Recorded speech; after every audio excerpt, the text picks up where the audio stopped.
TVN 24 news নেটওয়ার্কের নিয়মিত আয়োজন টিভিএন অ্যানালিসিস অনুষ্ঠান থেকে আপনাদের সবাইকে স্বাগত জানাচ্ছি আমি রানা আহমেদ। সুপ্রিয় দর্শক, আপনারা এই মুহূর্তে যারা ঘরে টেলিভিশন সেটের সামনে বসে অনুষ্ঠানটি দেখছেন কিংবা আরেকটু পরে টেলিভিশন সেটের সামনে বসে আপনাদেরই প্রিয় অনুষ্ঠানটি উপভোগ করবেন, কিংবা এই মুহূর্তে যারা ফেসবুক লাইভে ঢুকেছেন অথবা আরেকটু পরে ফেসবুক লাইভে ঢুকবেন, কিংবা আরও পরে সময় সুযোগ মতো যারা ইউটিউবে অনুষ্ঠানটি দেখবেন তাদেরকেও আগাম স্বাগত জানিয়ে রাখি। সুপ্রিয় দর্শক, আজকে আমরা ইমিগ্রেশন নিয়ে কথা বলবো। ইমিগ্রেশনের সর্বশেষ কি আপডেট আছে, কারণ ইমিগ্রেশন নিয়ে এখন চতুর্দিকে একটু অস্থির অবস্থা বিরাজ করছে, ভালো মন্দ সব কিছু মিলেই আছে। আজকেও তেমনি কিছু ভালো তো হয়তো আমরা বলতে পারবো, আপডেটে কিছু থাকলেও থাকতে পারে, তবে খারাপটি তো অবশ্যই আছে। সেটি ইউএসসিএস খুবই আজকাল আমরা দেখছি আগের যে কোনো সময়ের চেয়ে আরও বেশি কঠোর হয়েছে, এমনকি ওয়াওয়া আবেদনকারী যারা আছেন তাদের কেসও চলছে কড়া যাচাই বাছাই ইত্যাদি। আজকের এটি থাকবে আমাদের আলোচনার বিষয়। সুপ্রিয় দর্শক, ইমিগ্রেশন সংক্রান্ত যদি আপনাদের কোনো প্রশ্ন থেকে থাকে সেই প্রশ্নগুলো করবার জন্য আমাদের টেলিভিশন স্ক্রিনে যে টেলিফোন নম্বরটি ভেসে উঠেছে তারপরেও আমি বলে দিচ্ছি 6463079828 এই নম্বরে ফোন করতে পারেন, কিংবা যাদের ফোন করতে খুবই অসুবিধা হয় তারা আমাদের ফেসবুকেও প্রশ্ন রাখতে পারেন। আমরা সবগুলো প্রশ্নের উত্তর দেবার চেষ্টা করব এবং ইত্যকার এই সমস্ত বিষয়ে আলোচনা করবার জন্য আমাদের স্টুডিওর সঙ্গে সংযুক্ত হয়েছেন আমাদের সকলের প্রিয়জন, প্রিয় মানুষ, প্রিয় মুখ, প্রিয় অ্যাটর্নি ইশরাত সামি। অ্যাটর্নি ইশরাত সামি, আপনাকে স্বাগত। ধন্যবাদ। আসসালামু আলাইকুম রানা ভাই। নিশ্চয়ই সবাই ভালো আছেন? আলহামদুলিল্লাহ, আমরাও ভালো আছি, আপনিও নিশ্চয়ই ভালো আছেন। তো তারপরেও আপনি এই শীতের রাত্রিতে আজকে খুব সাডেনলি আপনি আমাদের সাথে সংযুক্ত হয়েছেন এবং খুব গুরুত্বপূর্ণ একটি বিষয় নিয়ে আজকে আলোচনা করবেন, এবং আপনার কাছে একটু জানতে চাইব এই ইমিগ্রেশনের অস্থির সময়, একটি ভীতিকর সময়, অনেকেই অনেক কথা বলে, যদিও হয়তো পরিস্থিতিটা অতটা ভয়ঙ্কর নয়, কিছু একটা ক্ষেত্রে হয়তো আছে, কিন্তু আমরা গুজবের তাড়নায় অনেক কিছুকেই বড় করে ফেলি, আবার অনেক সময় বিষয়গুলোকে জটিলও করে ফেলি। আজকে আপনার কাছ থেকে একটু জানতে চাইব, কারণ প্রতিনিয়তই আপনি এই ধরনের নানান কেস নিয়ে আপনি সংযুক্ত আছেন, এটার সাথে রিলেটেড। সুতরাং আপনার কাছে জানতে চাইব যে ইমিগ্রেশনের সর্বশেষ কি আপডেট আছে। কেউ কেউ বলছে যে এই আজকে 21 তারিখ, আজকে যে 75টি দেশের যে ইমিগ্রেন্ট ভিসার ক্ষেত্রে যে কার্যকারিতা স্থগিত রাখা হয়েছে, সাময়িকভাবে স্থগিত রাখা হয়েছে, তারপরেও বলা হচ্ছে যে এমবাসিতেগুলোতে ইন্টারভিউ চলছে, এই ধরনের সুখবরের কথা কেউ কেউ বলছে। কতটুকু সত্য সেটি আপনার কাছে আপডেটের মধ্যে জানতে চাইব, এবং তারপরে ইউএসসিআইএসের যে কেন কড়া এই সময় সবচেয়ে বেশি আরও তারা কঠোর হচ্ছে, বিশেষ করে ভাওয়া কেসের ক্ষেত্রেও এই বিষয়টি তো রয়েছে। প্রথমে আপনার কাছে একটু আপডেট জানতে চাইব, অ্যাটর্নি ইশরাত সামি। ধন্যবাদ রানা ভাই। বরাবরের মতোই আমি ভালো খবর দিয়ে আগে শুরু করতে চাই। আমাদের দর্শকরা অলরেডি হতাশ অনেক, আমাদের ক্লায়েন্টরাও। সো আমি বলতে চাই যে স্টিল অ্যাসাইলাম কেস গ্রান্ট করছে কোর্ট। আমাদের রিসেন্টলিও এই সপ্তাহে আমাদের কেস গ্রান্ট হয়েছে অ্যাসাইলামের। তারপরে গ্রিন কার্ডের কেস অ্যাপ্রুভ হচ্ছে, ইন্টারভিউতে কেস অ্যাপ্রুভ হয়ে গেছে। সো এটাও হয়েছে, এটাও এই সপ্তাহের কথা বলছি আমি। প্লাস ঢাকা এম্বাসি থেকে প্যারেন্টসরা ভিসা পেয়েছে এবং স্পাউসও ভিসা পেয়েছে। এটা আমি সব আপনাকে দিস উইকের ইনফরমেশন দিচ্ছি যে কেস এখনো হচ্ছে। আরেকটা জিনিস বলছে, ব্যান্ড যেটা করা হয়েছে সেটা হচ্ছে যে ইমিগ্রেন্ট ভিসার ক্ষেত্রে এটা পজ দেয়া হচ্ছে। তো পজটা আমরা এটা যদিও বলছে তারা indefinite period of time, but actually indefinite period of time তো এটা চলতে পারে না, বিকজ এটা একটা ল অ্যান্ড অর্ডার দিয়ে চলতে হয় দেশ। So they can go up to 6 months and then they can extend it, but the thing is they cannot like indefinite পিরিয়ডের মতো জাস্ট বন্ধ করে দিতে পারে না অল অফ আ সাডেন। আর হচ্ছে যে ভিজিট ভিসা, স্টুডেন্ট ভিসা এবং ইবি ভিসাগুলো কাজ এখনো চলছে। সো কাজ বন্ধ হয়ে যায় নাই, এবং ইনফরমেশন তারা নিচ্ছে, প্রসেসিং করছে, কাউন্সিলরটা করছে। ঢাকা এম্বাসি থেকে আমরা বিভিন্ন ধরনের ডকুমেন্ট আমাদের ক্লায়েন্টদের জন্য সাবমিট করছি, এবং ইন্টারভিউ, ভিজিট ভিসা এবং স্টুডেন্ট ভিসার ক্ষেত্রে ইন্টারভিউ ডেটগুলো আমরা ওপেন পাচ্ছি জানুয়ারি ফেব্রুয়ারিতে। So which is a good news. So pause হচ্ছে রাইট নাও ইমিগ্রেন্ট ভিসার ক্ষেত্রে, এবং ইমিগ্রেন্ট ভিসার ক্ষেত্রে তারা এখন বলছে যে ওনারা যে আমরা যেটা অ্যাফিডেভিট অফ সাপোর্ট দিতাম তাছাড়াও পাবলিক যেই দেশগুলো বেশিভাবে পাবলিক চার্জের উপর, পাবলিক ফান্ডের উপর ডিপেন্ডেন্ট, সেই দেশের মধ্যে বাংলাদেশও অবশ্যই আছে, এবং সেজন্যই বাংলাদেশকে এখন পজ করা হয়েছে এবং নতুন করে ওনারা পলিসি হয়তো চেঞ্জ করবে, কোয়েশ্চেনিং এর ধারা অথবা paper work, different kind of paper work তারা চাইতে পারে। এইসব কিছু প্রিপারেশনের জন্য আমার মনে হয় রাইট নাও এটা পজ করা হয়েছে, এবং অ্যাজ সুন অ্যাজ তারা এটা ডিসাইড করার পরে এটা খুলে দেওয়া হবে। সো এটাতে হতাশ হওয়ার কোনো কারণ নাই। সো এটা হচ্ছে যে আমাদের আপডেট। আরেকটা হচ্ছে ভাওয়া কেসের ক্ষেত্রে যেটা আপনি হ্যাঁ, বলেছেন, ভাওয়া কেসের ক্ষেত্রে যেটা আমি আমি আপনাকে, তার মানে এই বিষয়টা যেটা আপনি বললেন, সেক্ষেত্রে যদি আমরা একটু সামারাইজ করি, শুধু ইমিগ্রেন্ট ভিসার ক্ষেত্রে, ইমিগ্রেন্ট ভিসা যেগুলো আছে, যেমন ভাই বোনের ক্যাটাগরি বা তারপরে স্বামী স্ত্রীর হ্যান যেগুলো আছে, F1, F2, F2A, F2B, F4, এগুলোর কথা বলছেন। হ্যাঁ, স্পাউস, Spouse, প্যারেন্টস, ভাই বোনের অ্যাপ্লিকেশন, যে যারা চিলড্রেন যারা আসবে তারা আসলে যাচাই বাছাই করে দেখবে যে ওনাদের বয়স কেমন, কোয়ালিফিকেশন কেমন, ফাইন্যান্সিয়াল স্টেবিলিটি কিরকম, ওনারা এখানে এসে আবার পাবলিক চার্জের উপর ডিপেন্ডেন্ট হবে কিনা, ওনারা এখান থেকে যারা স্পন্সর করেছে তারা কতটা স্ট্রং, অল দিস ইনফরমেশন তারা আগে দেখতো, কিন্তু এখন আরো বেশি খুঁটিয়ে দেখবে আর কি জিনিসগুলো, এবং নতুন কোনো ফর্ম হয়তো তারা অ্যাড করতে পারে এইসব ইনফরমেশন গুলো যাচাই বাছাই করার জন্য। সো অথবা কোনো এক্সট্রা কোনো ডকুমেন্ট তারা চাইতে পারে ফাইন্যান্সিয়ালি, যে আইদার আমরা দেখেছি, আমি আপনাকে যে জিনিসটা বলছি যে আমি লন্ডনেও প্র্যাকটিস করতাম, সেখানে যেমন অ্যাফিডেভিট অফ স্পন্সর গুলো অনেক রিজিড ছিল। তারা দেখাতে হতো যে আপনি এখানে এসে ইউএসএ তে আপনার কোনো জব আছে কিনা, আপনার এখানে এসে কোথায় আপনি থাকবেন সেই বাসার আপনার ঠিক আছে কিনা, তারপরে আপনি এখানে এসে পড়াশোনা করবেন না কি করবেন, আপনাকে কে সাপোর্ট করবে, অল দিস ডিটেলস তারা নেয়। সো সেটাই হয়তো ইউএসএ তে এডিশন হবে আর কি, আমরা মনে করছি যে এই জিনিসগুলো হয়তো এডিশন হতে পারে। তো তার মানে আপনার কথা অনুসারে যেটা হচ্ছে, শুধুমাত্র ইমিগ্রেন্ট ভিসা, অর্থাৎ যে ভিসার মাধ্যমে গ্রিন কার্ড লাভ করা যায় বা গ্রিন কার্ড পাওয়া যায়, পার্মানেন্ট রেসিডেন্স এখানে হয়, সেইগুলোর ক্ষেত্রে আপাতত পাওয়া যাচ্ছে। নন ইমিগ্রেন্ট যেগুলো আছে, যেগুলো আপনি বললেন, স্টুডেন্ট ভিসা, তারপরে ভিজিট ভিসা, L1, K1 ইত্যাদি নানান যে সমস্ত ভিসাগুলো, অন্যান্য যে নন ইমিগ্রেন্ট ভিসা আছে, সেগুলোর কার্যক্রম কোনোটাই স্থগিত নেই, আবেদনও করা যাচ্ছে। এমনকি এই ইমিগ্রেন্ট ভিসারও কার্যক্রম বলতে শুধু ইন্টারভিউ বা এই গ্রিন কার্ডগুলো ইস্যু হচ্ছে না, কিন্তু আবেদন প্রক্রিয়া তো চলছে। একই সাথে USCIS এর যে কার্যক্রম আছে সেগুলো চলছে, ইমিগ্রেন্ট কোর্টে যে কার্যক্রমগুলো ছিল সেগুলো চলছে। শুধুমাত্র স্টেট ডিপার্টমেন্টের এই বিষয়গুলো শুধু আপাতত এই ক্যাটাগরিতে স্থগিত আছে, তাই তো আপা? অনলি ভিসা ইস্যুর ক্ষেত্রে।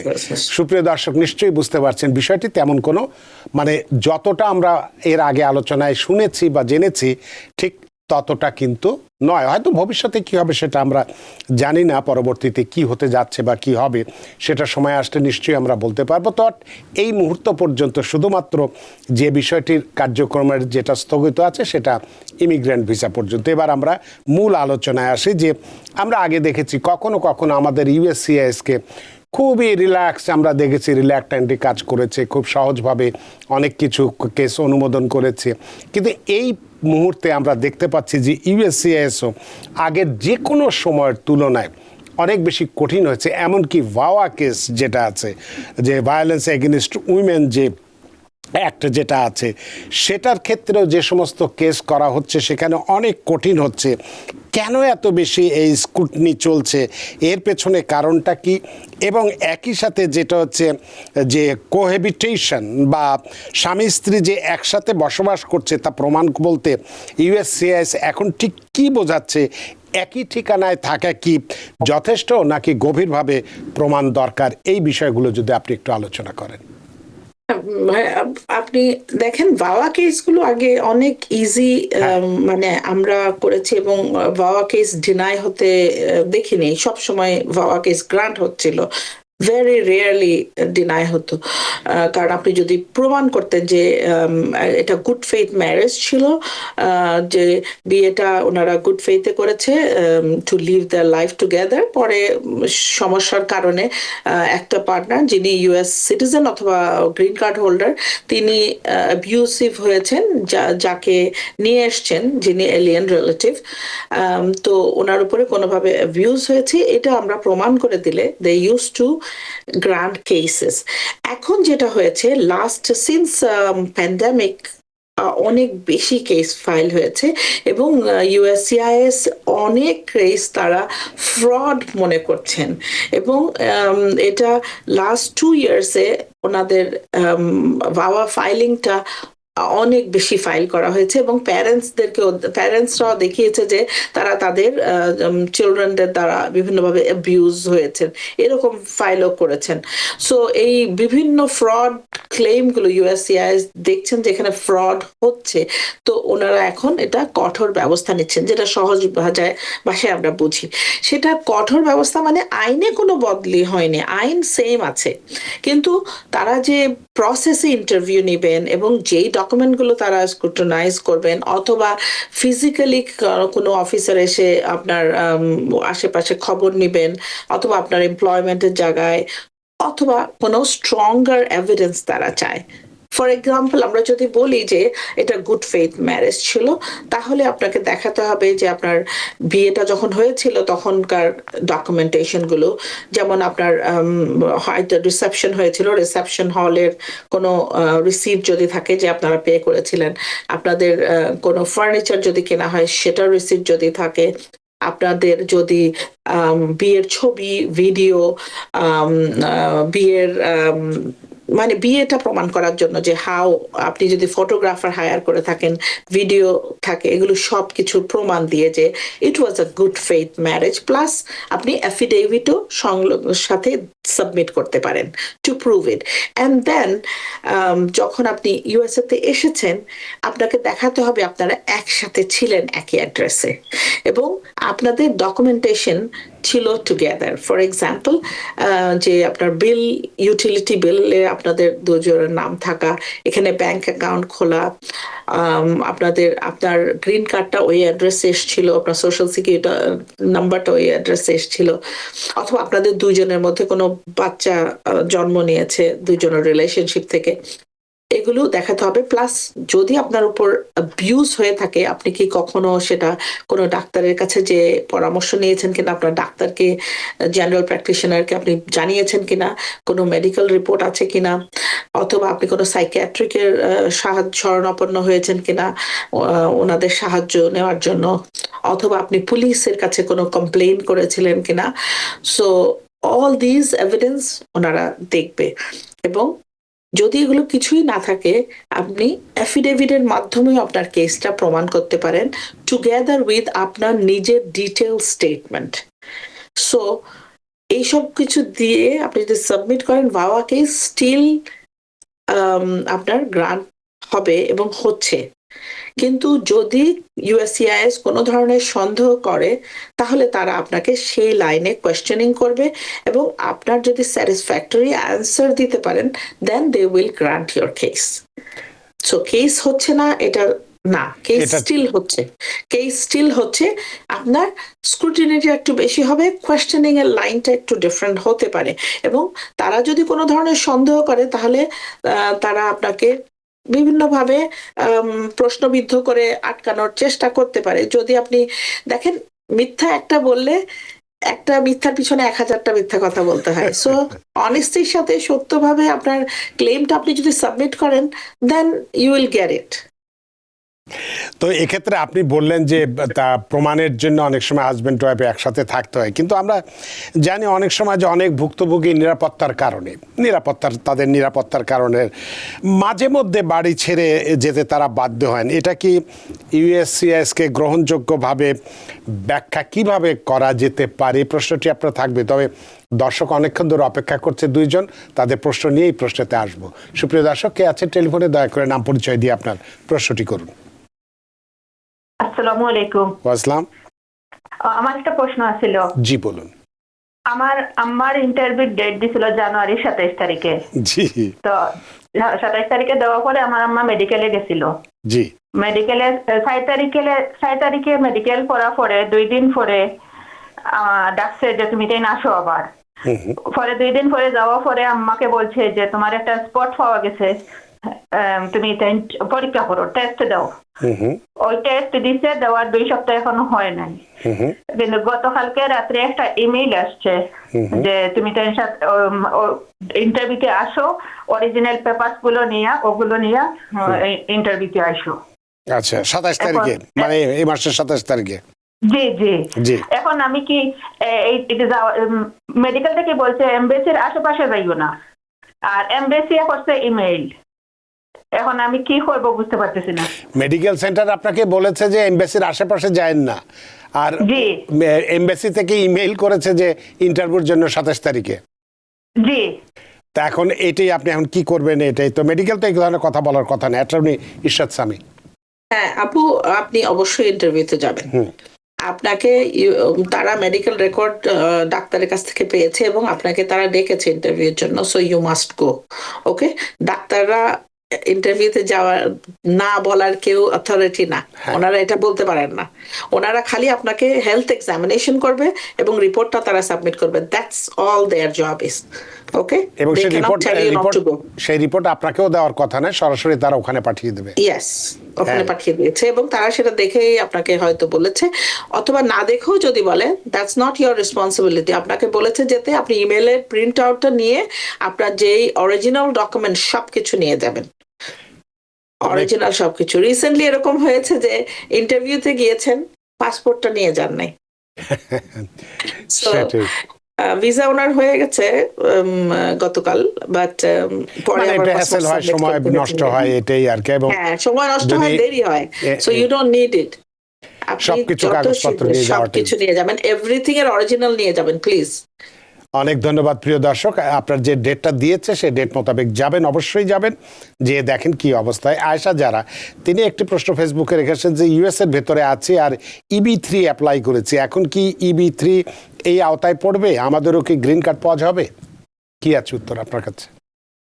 That's fine. EB3 EV visa গুলো এই আওতায় নাই। EB ভিসা গুলো আপনি পাবেন, আপনাদের কাজও চলতেছে। আপনাদের সময় মতো যখনই ইন্টারভিউ ডেট দিবে অথবা পেপার তারা চাইবে, RFE দিবে, answer it. The processing is still ongoing. EB3 is not an immigrant visa. EB3 আপনি ভিসা নিয়ে আসবেন, তারপরে প্রসেস হবে আপনার গ্রিন কার্ডের application. So you must follow the instruction whatever they are telling you to do.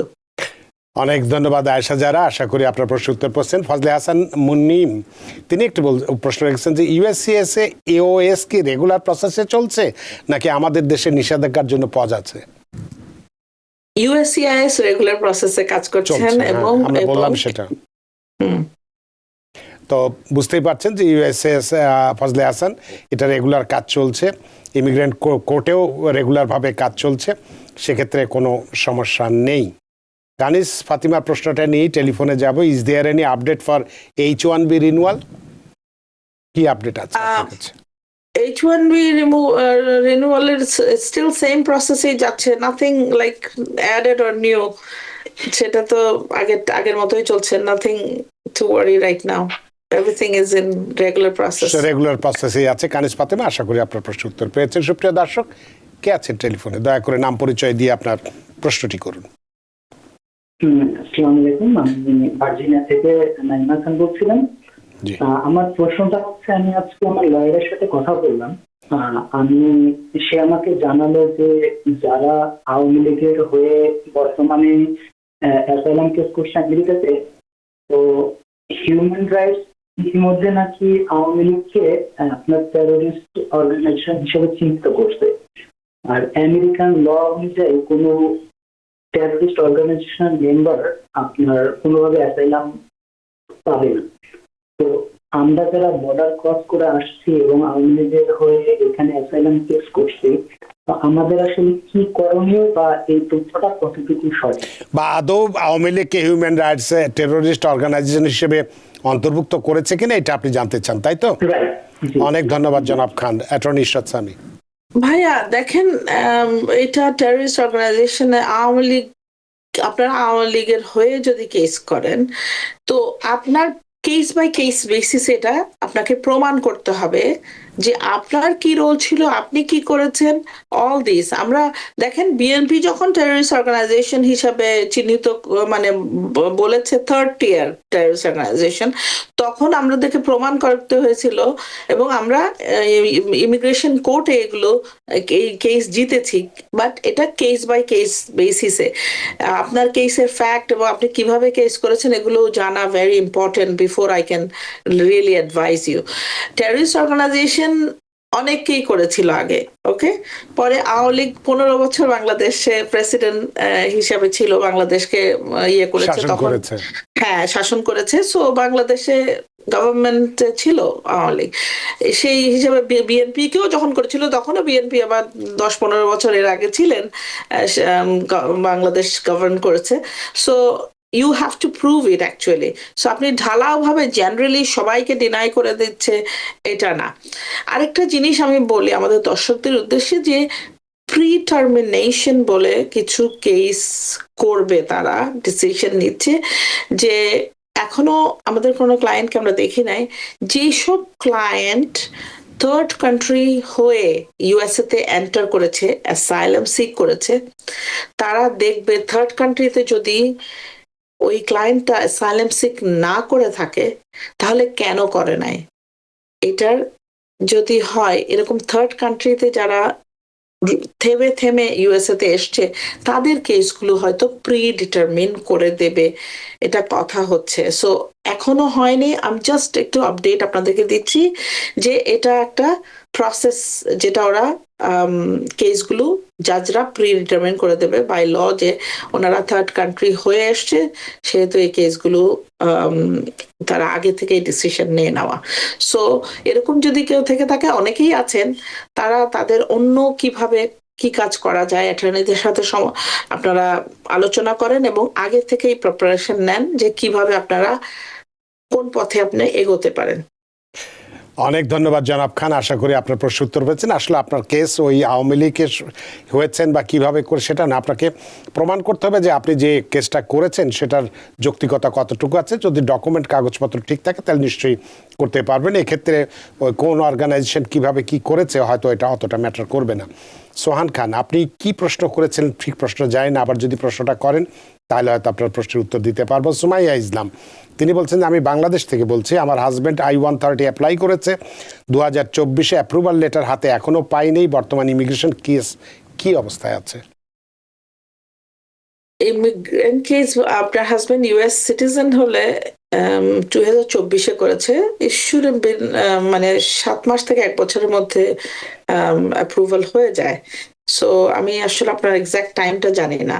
Case processing তারা করছে এবং নর্মাল ওয়েতেই প্রসেসিং করছে।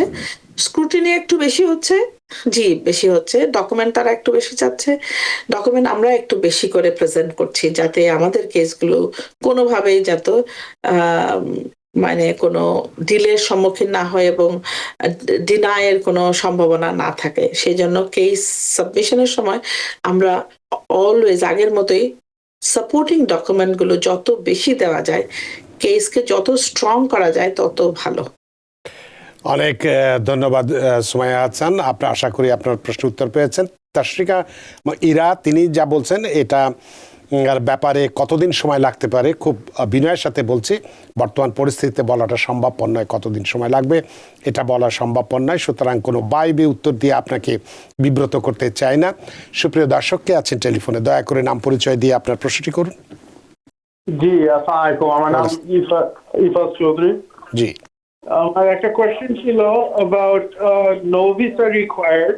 জি, আমার বেবি বয় মাত্র 7 months old, তো আমি born citizen of USA, আমার ওয়াইফও born citizen of USA, তো আমার বাচ্চা কি নো ভিসা রিকোয়ার্ড এর জন্য কি কোয়ালিফাই করবে? মানে বাংলাদেশে যাওয়ার জন্য, বাংলাদেশে যাওয়ার জন্য, হ্যাঁ বাংলাদেশে যাওয়ার জন্য, মানে নো ভিসা রিকোয়ার্ড এটা লাগবে কি না, এই তো? হ্যাঁ, আর এটার জন্য রিকোয়ারমেন্টসটা কি, আর ওইটা আর কোয়ালিফাই করব কি না? সেটা জানতে চাইছিলাম। অনেক অনেক ধন্যবাদ অ্যাটর্নি ইরশাদ সামি। ভাইয়া আপনি বাংলাদেশের এমবাসি ইয়ে আছে, ওয়েবসাইট আছে, ওখানে দেওয়া আছে নো ভিসার রিকোয়ারমেন্ট গুলো, just look into it. Bangladesh এমবাসির মানে ওয়েবসাইট, আমাদের কনসুলার, যে আমাদের কনসুলেট আছে নিউ ইয়র্ক কনসুলেটে, জি ওখানে একদম ক্লিয়ারলি লেখা আছে, আর ওখানে ফর্মও আছে যে আপনি কি কি আপনার রিকোয়ারমেন্ট।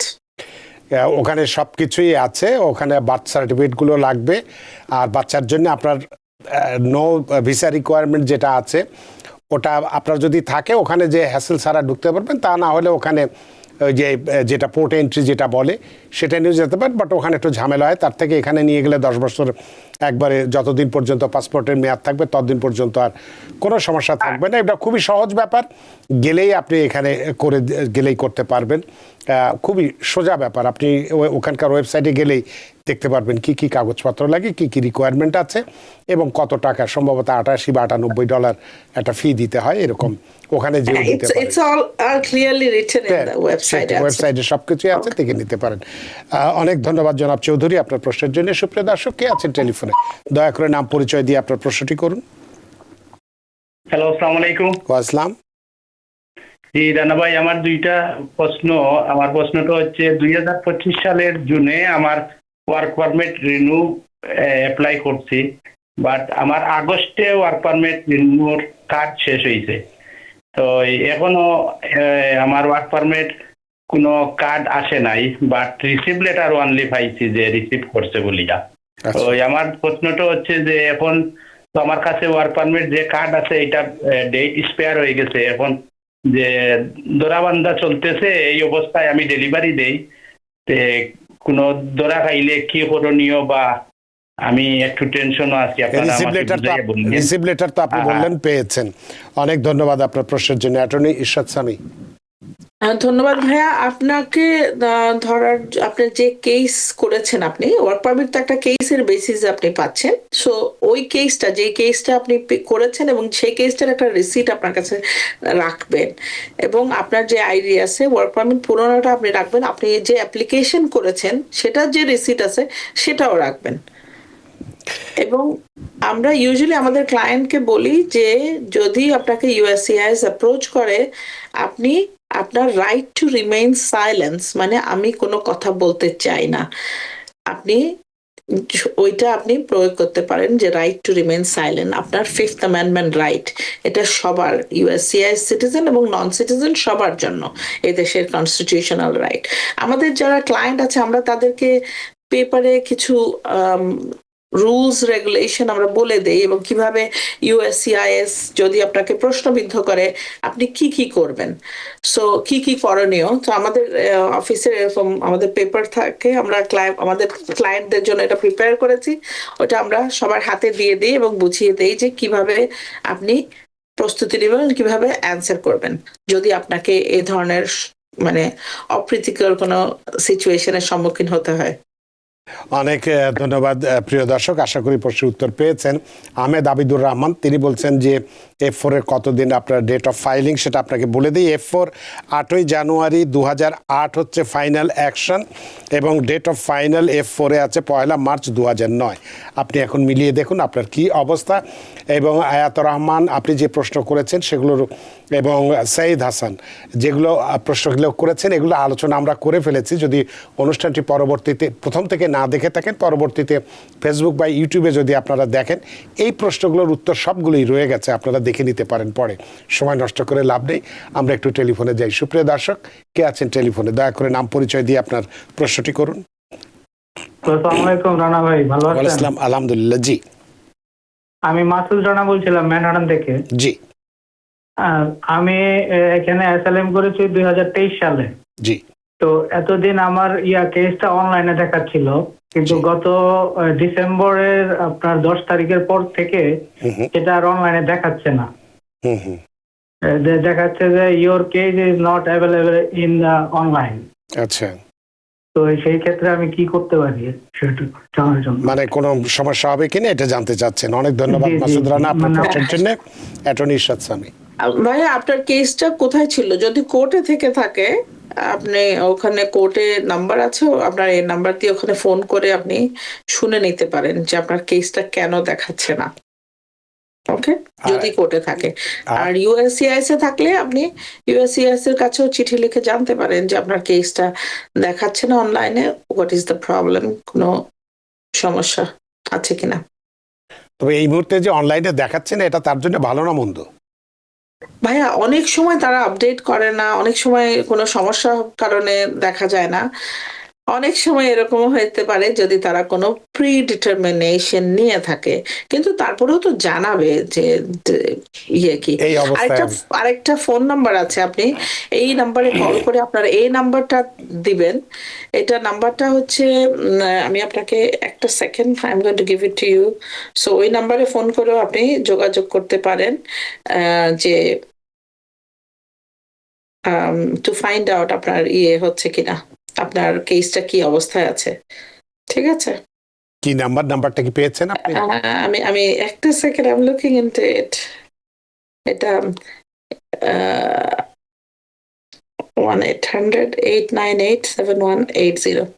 এটা হচ্ছে যে 1-800-898-7180। সুপ্রিয় দর্শক, নিশ্চয়ই দেখছেন 1-800-898-7180 এই নাম্বারে ফোন করলে আপনি হয়তো আপনার এই যে প্রশ্নটি আছে সেটি সম্পর্কে যদি আলোচনা করেন, নিশ্চয়ই আপনার বিষয়টি সর্বশেষ কি পরিস্থিতি আছে সেটা নিশ্চয়ই জানতে পারবেন। না রানা ভাই, এখানে আলোচনা না, এখানে ওনাকে প্রম্পট করা হবে যে নাম্বার 1 চাপ দিবে, উনি 2 বার নাম্বার 1 চাপ দিয়ে তারপর ওনার এই নাম্বারটা ওখানে দিবে। এই নাম্বারটা দিলে তখন ওনাকে প্রম্পট করবে কি অবস্থা, কি কোথায় আছে ওনার কেস, কি অবস্থায়। জি, অনেক ধন্যবাদ মাসুদ রানা, আশা করি আপনার প্রশ্নের উত্তর পেয়েছেন। সুপ্রিয় দর্শক, কে আছেন টেলিফোনে, দয়া করে নাম পরিচয় দিয়ে আপনার প্রশ্নটি করুন। জি, আমি বাবুল বলছিলাম বাফলো থেকে। জি, আমার দুইটা কোশ্চেন ছিল। প্রথম হচ্ছে, আমি বিজেডে আসছি দেশে 16 সালে, অ্যাসাইলাম জমা করছিলাম। জি, তখন আমার ফিঙ্গারিং করছিলাম, পরে বায়োমেট্রিক একটা পেপার দিছিল। ওই পেপারে অরিজিনাল কপিটা আমার কাছে নাই, ফটোকপিটা আমার কাছে আছে। 2 নম্বর, এখন এটা যদি ইন্টারভিউ হয়, আমার ওই বায়োমেট্রিক অরিজিনাল কপিটার জন্য কোনো সমস্যা হবে কিনা। আর 2 হচ্ছে, আমরা ওয়ার্ক পারমিট আছে 30 সাল পর্যন্ত, এখন আইসে যদি ধরে আমাদের কোনো সমস্যা হবে কিনা, আমি এইভাবে কিছু পরামর্শ চাচ্ছি। অনেক ধন্যবাদ বাবু আপনার প্রশ্নের জন্য। অ্যাটর্নি ইরশাদ সামি।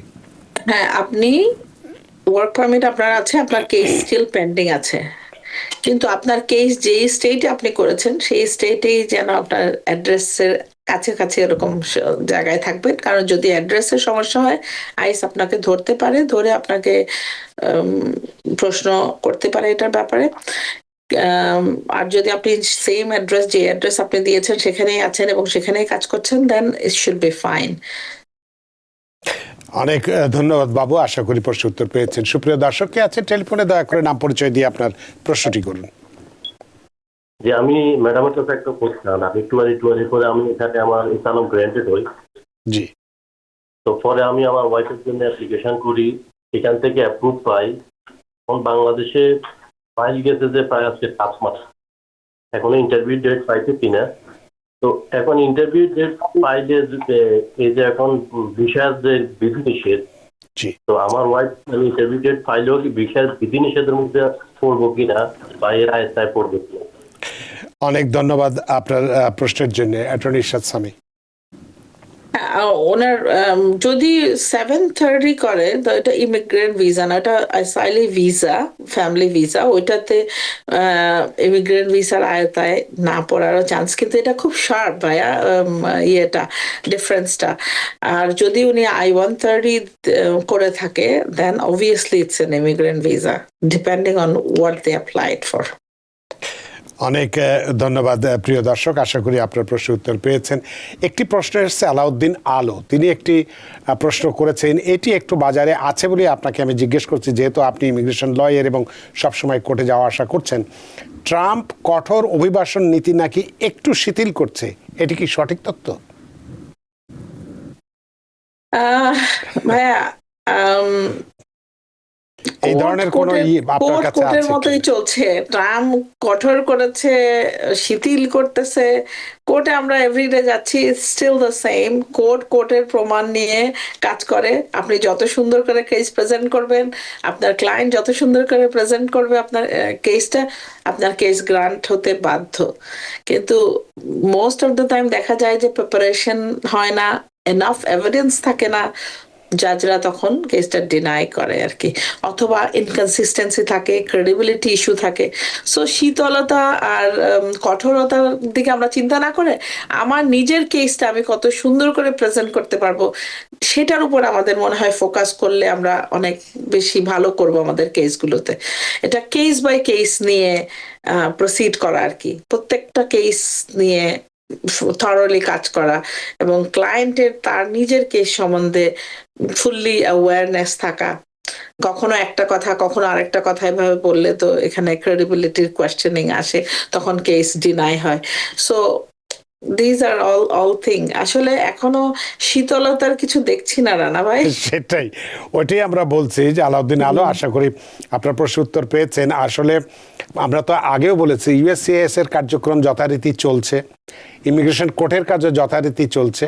শুধুমাত্র ইমিগ্রেন্ট ভিসার ক্ষেত্রে এই পজটা এসেছে সাময়িকভাবে, সেটা যাচাই বাছাই করার জন্য যে কারা সরকারি সুবিধা বা যেটাকে আমরা পাবলিক চার্জ করি বা কেউ মিথ্যা তথ্য ভুল তথ্য দিয়ে কোনো আবেদন করে, এই বিষয়গুলো যাচাই বাছাই চলছে। আদারওয়াইজ অন্য সব কিছু কিন্তু আগের মতোই চলছে। এইটা যদি আপনি মনে করুন যে কঠোর হয়েছে কি শিথিল হয়েছে, বিবেচনা আপনার উপরে। আপনার প্রশ্নের জন্য অনেক ধন্যবাদ। রানা ভাই, আমি একটু অ্যাড করতে চাচ্ছি যে ট্রাম্পের আগের 4 বছর ছিল যেভাবে, এখনো সেভাবেই আমরা দেখছি যে ইউএসসিআইএস এর অফিসারদের অ্যাটিটিউড চেঞ্জ হয়েছে, কিছু কিছু জাজের অ্যাটিটিউড চেঞ্জ হয়েছে, but it's not necessarily that মানে আপনার জন্য, ইটস ফর এভরিবডি। সো সেটা আমি বলবো, যেমন বাইডেনের সময় অনেক বেশি শিথিল ছিল, অনেক বেশি কেস গ্রান্ট হতো, এখন সেটা একটু টাইট হয়েছে, স্ক্রুটিনি একটু বেশি হচ্ছে, এইটুকুই বলা যেতে পারে। সেটা আগের মতো, সেটা যা চলছিল ওইভাবেই চলছে। এবং ভীতির মানে এই ভয় দিয়ে মানুষকে ভীত করে যে ওরা যে ট্যাকটিক করতেছে, এটাই অ্যাকচুয়ালি ফিয়ার ট্যাকটিক যেটাকে বলে, যে মানুষ ভয়ে তারা তাদের যার যার মতো শেষে যারা ইলিগ্যাল আছে বা যারা কাগজপত্র নেই তারা যেন দেশ থেকে চলে যায় এবং কোন রকম ফ্রড অথবা কোনো ডিসঅনেস্ট কিছু করার চেষ্টা না করে। পাবলিক চার্জ যেভাবে ঢালাও ভাবে সবাই নিচ্ছিল এবং আমরা দেখেছি মিথ্যা কথা বলে, যে মিথ্যার আশ্রয় নিয়ে অনেক কিছু বেনিফিট নেওয়া, এগুলো আমরা অলওয়েজ নিষেধ করেছি রানা ভাই। আমরা সব সময় বলেছি যে অনেস্টি সিনসিয়ারিটির সাথে থাকবেন, কাজ করবেন, দেয়ার ইজ নো প্রবলেম। অনেক ধন্যবাদ প্রিয় দর্শক। সুপ্রিয় দর্শক, কে আছেন টেলিফোনে? দয়া করে নাম পরিচয় দিয়ে আপনার প্রশ্নটি করুন। থ্যাংক ইউ রানা ভাই, আপা, আপনাদের আমাদের কমিউনিটির জন্য কাজ করার জন্য। আমি সোহান হলিস থেকে বলছি। জি, আমার দুটা প্রশ্ন। আমি অক্টোবরে আমার মা বাবাকে নিয়ে আসছি, আমি সিটিজেন।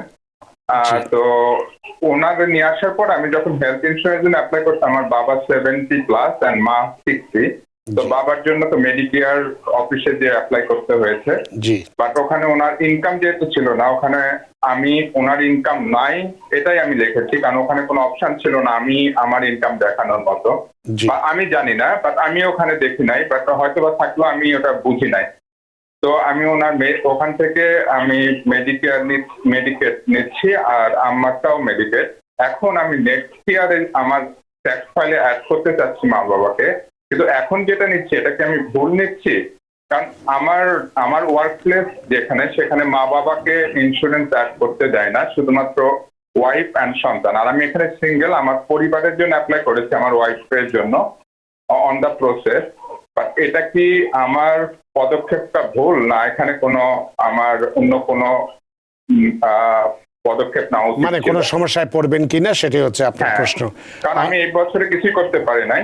আমি নেক্সট ইয়ারে যখন ট্যাক্স ফাইল অ্যাড করব, সেটা কি আমার মা বাবাকে অ্যাড করাটা সুবিধা হবে, না মানে ডিপেন্ডেন্ট করবেন কিনা? অনেক ধন্যবাদ। থ্যাংক ইউ রানা ভাই, অ্যাটর্নি ইরশাদ সানি। ধন্যবাদ ভাইয়া, আপনি প্রশ্ন করছেন ট্যাক্সের ব্যাপারে। আমি সিপিএ না ভাইয়া, I am just an attorney. আমরা যেটা আপনাকে বলতে পারি যে আপনি আপনার মা বাবাকে ডিপেন্ডেন্ট হিসেবে দেখাতে পারেন যদি আপনার অ্যালাউ করে আপনার ট্যাক্সে। আর হচ্ছে যে পাবলিক চার্জ ইউজুয়ালি আমরা বলি যে don't take it unless you have to. যেমন আপনার বাবা, আপনি বলেছেন 70-year-old, আপনি যদি এফোর্ড করতে, medical is very expensive, medical যদি নিতেই হয়, so you can take it. আরেকটা জিনিস আমি বলি সবার জন্য যে পাবলিক চার্জ বিষয়টা কেস বাই কেস বেসিস তারা ডিসাইড করবেন। সো যারা বৃদ্ধ এবং যাদের কর্মক্ষমতা নেই, যারা কাজ করতে পারেন না, এবং আপনার মেডিকেলে হয়তো ওনাকে কভার করবে না আপনার অফিস, আপনার কাজের যেটা আপনার ইন্স্যুরেন্স আছে, সেজন্য ওনার ইন্স্যুরেন্সটা খুবই প্রয়োজন। অবশ্যই ওনার যদি সেরকম ক্রনিক ডিজিজ ইউজুয়ালি এই যে থাকে, তো then you have to take it. So, but you have to talk to him, talk to an Talk to accountant CPA, whether you should add your parents together is better or they can have their own tax return. ওটা আপনি ট্যাক্সের যারা CPA ওনাদের কাছ থেকে জিজ্ঞেস করলে ভালো হয়। অনেক ধন্যবাদ সোহান। আসলে আপনার এই প্রশ্নটি যেহেতু ট্যাক্স রিলেটেড, তো আপনি যদি আগামীকালকে ফোন করেন, আগামীকাল এই অনুষ্ঠানে একজন অ্যাকাউন্ট্যান্ট থাকবে, তিনি আপনার এই প্রশ্নটি ভালোভাবে জবাব দিতে পারেন। কালকে অবশ্যই আপনি প্রশ্নটি করবেন এবং এর জবাবটি আমরা দেবো। আপনার প্রশ্নের জন্য ধন্যবাদ। সুপ্রিয় দর্শক, কে আছেন টেলিফোনে, দয়া করে নাম পরিচয় দিয়ে আপনার প্রশ্নটি করুন। হ্যালো, আসসালামু আলাইকুম। আসসালাম। আমার নাম রহমান, আমি মায়ামিতে থাকি, জর্জিয়া। আমার একটা প্রশ্ন, আমি 5 বছর হয়েছে এই জায়গায় আছি, আমি আসলে ভালো করছি। আমি গত বছর ট্যাক্স পে করেছি, এখন এই বছর ট্যাক্স পে করলে কি কোনো সমস্যা হবে কিনা? আরেকটা কোশ্চেন, আমার ওয়াইফ থাকে বাংলাদেশে, ওকে বিদ্যুৎ বিষয়ে ও অ্যাপ্লাই করতে পারবে কিনা? আবার সেই ক্ষেত্রে বন্ড যদি 15,000 টাকা করা লাগে, তখন কি আমি করতে পারবো কিনা? অনেক ধন্যবাদ রহমান আপনার প্রশ্নের জন্য। অ্যাটর্নি ইরশাদ সামি। ভাইয়া, প্রথম প্রশ্নটা আমি বলছি না, আমি ঠিক মতো শুনতে পাচ্ছিলাম না। অ্যাসাইলাম করেছে, ট্যাক্স এর আগে করেছে, এই বছর করবে কিনা অ্যাসাইলাম করা আছে। আর ওনার দ্বিতীয় প্রশ্ন হচ্ছে যে ওনার ওয়াইফ বাংলাদেশে আছে, ভিজিট ভিসায় আসতে পারে, আসতে যদি করে এই বন্ড যেটা 5,000, 10,000, 15,000 বন্ডের, সেটা সে করতে পারবে কিনা, দিতে পারবে কিনা। যদি উনি ভিসা পায় অবশ্যই আপনাকে বন্ড দিতে হবে। যদি যারা চায় বন্ড, এটা কেস বাই কেস বেসিসেই হবে। সবাইকে ঢালাওভাবে সবাইকেই $15,000 দিতে হবে এমন না। আরেকটা হচ্ছে যে ওনার প্রশ্ন হচ্ছে ওনার মা বাবার ব্যাপারে কিছু জিজ্ঞেস করছে কি? I am not sure. ওনার মা বাবার ব্যাপারে কিছু বলেনি, ওয়াইফের ব্যাপারেই বলেছে। ওয়াইফের ব্যাপারে, তো ওয়াইফ যদি ভিসা পায় আসতে পারে ভিজিট ভিসায়, বাট আপনি অ্যাসাইলাম সিকার সেটা যদি ডিসক্লোজ করা হয় তাহলে হয়তো নাও দিতে পারে ভিসা। আর যদি ডিসক্লোজ না করা হয় তাহলে মিথ্যা কথা বলা হবে। যদি তারা এটা আইডেন্টিফাই করে, then she will have problem later on. So আপনার এটা ডিসাইড করতে হবে how you going to do it. অনেক ধন্যবাদ রহমান। আসলে আপনার প্রথম প্রশ্নটির ব্যাপারে বোধহয় কালকে যে অ্যাকাউন্টেন্ট থাকবে তাকে প্রশ্নটা করলে বোধহয় ভালো উত্তর পাবেন। দ্বিতীয়টির উত্তর তো আপনাকে দেওয়া হয়েছে। সুপ্রিয় দর্শক, কে আছেন টেলিফোনে, দয়া করে নাম পরিচয় দিয়ে আপনার প্রশ্নটি করুন। আসসালামু আলাইকুম। আসসালাম। রানা ভাই, আপনারা দুজনকে আমার সালাম। আসসালামু আলাইকুম। ওয়ালাইকুম আসসালাম। ভাইজান, আমার প্রশ্ন একটু লম্বা ভাই, সরি ভাইয়ের জন্য। সময় কম। আমি 2016 সালে বর্ডার ক্রস করে আমেরিকা আসি। আসার পরে এসএলএম চেক করি। 2023 সালে এপ্রিলের 28 তারিখ আমি এসএলএম মামলা উইন করি। উইন করার পরে আমি আমার ফ্যামিলির জন্য আবেদন করি, আমার গ্রিন কার্ডের জন্য আবেদন করি, ওয়ার্ক পারমিটের জন্য আবেদন করি, এমনকি ট্রাভেল ডকুমেন্টের জন্য আবেদন করি। ট্রাভেল ডকুমেন্ট আছে, আমার ফ্যামিলি অলরেডি চলে আসে। কিন্তু আমার গ্রিন কার্ড এই পর্যন্ত আসে নাই। 2024 সালের জুনের 4 তারিখে আমার গ্রিন কার্ডের ইন্টারভিউ ছিল। আমি ফেডারেল প্লাজায় গেছি, যাওয়ার পরে অফিসারে বলছে আমার জন্য আবার রিস্কেডিউল করবে। আচ্ছা। এর কিছুদিন পরে একটা চিঠি পাই আমি যে আমার কোর্টের যে হিয়ারিং রেকর্ডটা আছে, রেকর্ডটা তারা চাইতেছে ইউএসএ এসে। আমি আমার লয়ারের কাছে গেছি, যাওয়ার পরবর্তীতে তাকে বলছি, বলার পরে উনি এটা সেন্ড করছে, সিডিটা সেন্ড করছে। এই পর্যন্ত আমি কোনো কিছুর রেসপন্স পাইনি। আমার উকিলের কাছে কথা বলছি, উনি বলছে আমরা এটা তাদের কাছে পাঠাইছি। তারপরে আমি ওনার কাছে গিয়েছি, আমি এখন কি করতে পারি, আমার তো প্রায় 2 বছর হয়ে যেতেছে। উনি বলছে ম্যান্ডামাইজ করুন। এখন ম্যান্ডামাস এরপরে করবেন কি না? আরেকজন লয়ারের কাছে গেছি, উনি বলছে যে আপনার ফ্যামিলি চলে আসছে, ম্যান্ডামাইজ এখন করেন না, যেহেতু মোর তোর সময়টা খারাপ, আপনি জিম মেরে ফিরে থাকেন, আপনার যেহেতু ফ্যামিলি এখানে আছে, দরকার নেই, আস্তে আস্তে আসবে।